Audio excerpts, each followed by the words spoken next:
संसार में बहुत से महान पुरुष हुए, उन्हीं में से एक थे लाओ त्से।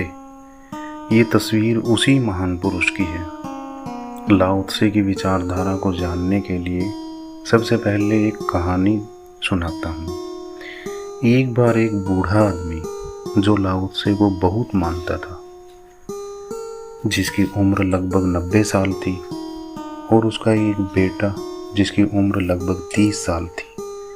दोनों एक बगीचे में बैल जोतने वाली मोठ जिससे पानी खींचा जाता है, दोनों उस मोठ में जुटकर पानी खींचने का काम कर रहे थे।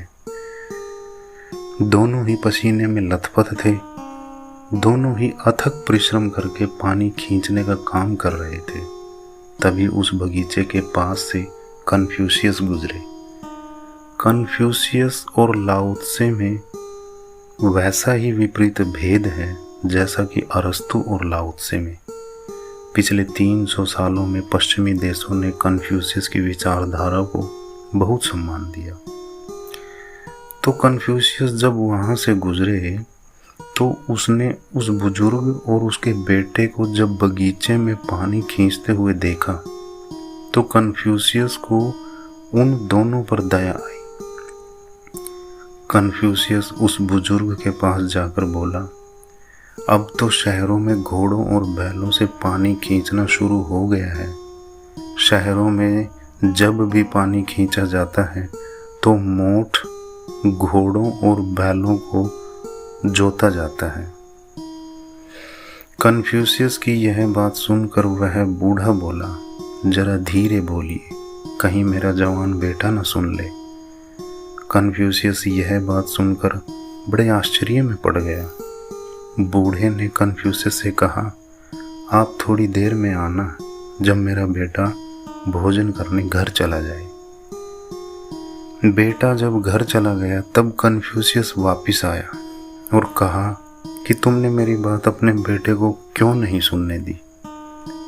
तब उस बूढ़े ने कहा, मैं 90 साल का हूँ और 30 साल के जवान से लड़ सकता हूँ, लेकिन मैं अपने बेटे को घोड़े जुतवा दूँ तो 90 साल की उम्र में मेरे जैसा स्वास्थ्य मेरे बेटे का नहीं होगा।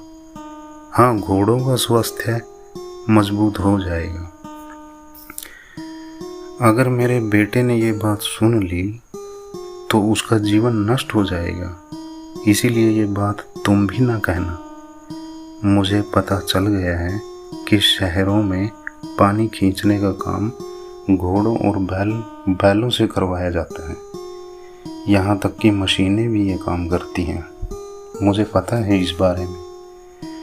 तुम्हारी ये बात सुनकर मेरा बेटा ज़रूर चाहेगा कि मैं भी घोड़ों और बैलों से पानी खिंचवाऊँ, परंतु उसके स्वास्थ्य का क्या होगा। ये एक बड़ा मार्मिक प्रसंग था उस समय उस बुजुर्ग आदमी का, जो लाओ त्से की विचारधारा को मानता था। लाओ त्से कहते हैं कि हम एक तरफ जो करते हैं उसका प्रभाव तत्काल दूसरी तरफ दिखाई देता है, क्योंकि यह संसार द्वैत पर निर्भर करता है। तुम एक तरफ की ईंटें यदि गिराओगे तो दूसरी तरफ की ईंटें अपने आप गिर जाएंगी।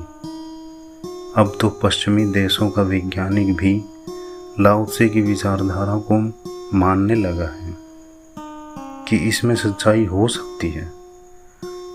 लाओ त्से का सिद्धांत तरल लिक्विड धारणा का है। लाओ त्से कहते हैं कि चीज़ें इतनी तरल हैं कि अपने विपरीत में बह जाती हैं। समुद्र मरुस्थल बन जाता है और मरुस्थल समुद्र बन जाता है। जहाँ आज समुद्र है कल वहाँ मरुस्थल बन जाएगा, और जहाँ आज मरुस्थल है कल वहाँ समुद्र बन जाएगा। जवानी बुढ़ापा बन जाती है और बूढ़े नए बच्चों में जन्म लेते चले जाते हैं। लाओ त्से कहते हैं कि अंधेरा अंधेरा नहीं है और प्रकाश प्रकाश नहीं है। अंधेरा प्रकाश का ही धीमा रूप है और प्रकाश अंधेरे का प्रखर रूप है। पश्चिमी वैज्ञानिक ये मानते हैं कि यदि लाओ त्से को ही आधार बनाया जाए तो एक अलग ही डायमेंशन उतरेगा। तब दूसरी ही साइंस पैदा होगी जिसकी हम कल्पना भी नहीं कर सकते। साइंस कहती है कि हम मृत्यु को नष्ट करके जीवन बचा सकेंगे, यानी जितना हम मृत्यु को नष्ट करेंगे जीवन उतना ज़्यादा बचेगा। और अगर हम मृत्यु को बिल्कुल ही नष्ट कर दें तो परम जीवन बचेगा। ये सारी साइंस की थ्योरी है, यानी साइंस बीमारियों के जितने इलाज ढूंढेगी जीवन उतना ज़्यादा पनपेगा। परंतु लाओ त्से के हिसाब से सारी स्थितियाँ बिल्कुल उल्टी हैं। वो कहते हैं कि अगर हमने मृत्यु को नष्ट किया तो हम जीवन को भी नष्ट कर देंगे। यदि मृत्यु बिल्कुल नष्ट हो गई तो जीवन भी बिल्कुल नष्ट हो जाएगा।